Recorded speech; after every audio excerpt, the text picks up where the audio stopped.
Israel ও লেবাননের সশস্ত্র গোষ্ঠী হিজবুল্লাহর মধ্যে সংঘাত নতুন মোড় নিয়েছে। বিশেষজ্ঞরা বলছেন পূর্ণ মাত্রার যুদ্ধ শুরু হতে পারে। সেক্ষেত্রে বড় ধরনের বিপদ অপেক্ষা করছে ইসরায়েলের জন্য।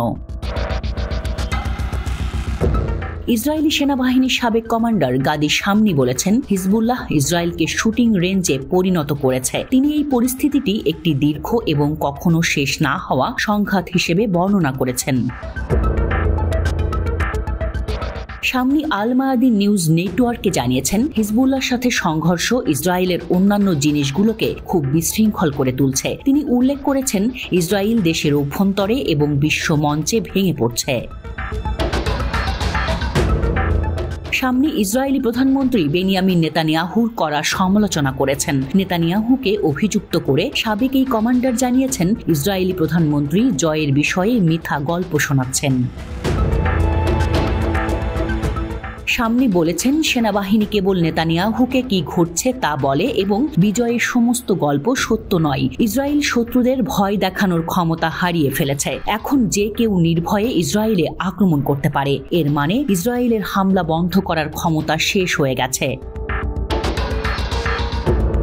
শামনি সাম্প্রতিক হিজবুল্লাহ কমান্ডার তালিব সামি আবদুল্লাহর হত্যার বিষয়েও কথা বলেছেন। তিনি বলেন, এই হত্যাকাণ্ড হিজবুল্লাহকে দুর্বল করবে না বা এর শক্তিও কমাবে না। গাদি শামনি স্বীকার করেছেন, ইসরায়েলি সেনাবাহিনী একাধিক ফ্রন্টে লড়াই করছে। তারা হিজবুল্লাহর জন্য এখন আর কোনো গুরুত্বপূর্ণ হুমকি নয়। লেবানন থেকে করা উত্তর ইসরায়েলে আক্রমণগুলোর লাগামও তারা টানতে পারছে না।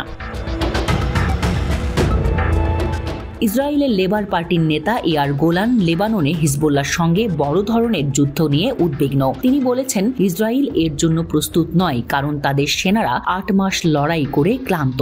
গোলান মনে করেন, ইসরায়েলের উচিত হিজবুল্লাহ নেতাদের ওপর হামলা না করে শান্তি চুক্তি করার দিকে মনোনিবেশ করা। তিনি বর্তমান ইসরায়েল সরকারকে ধ্বংসাত্মক বলে সমালোচনা করে বলেন, এর পরিবর্তন দরকার।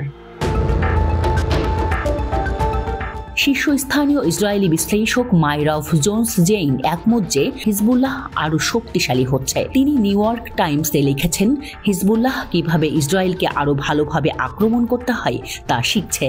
জোন্স জেইন মনে করেন, পরিস্থিতি খুবই বিপজ্জনক এবং সংঘাত চলতে থাকলে ইসরায়েল বড় ধরনের যুদ্ধে জড়িয়ে পড়তে পারে।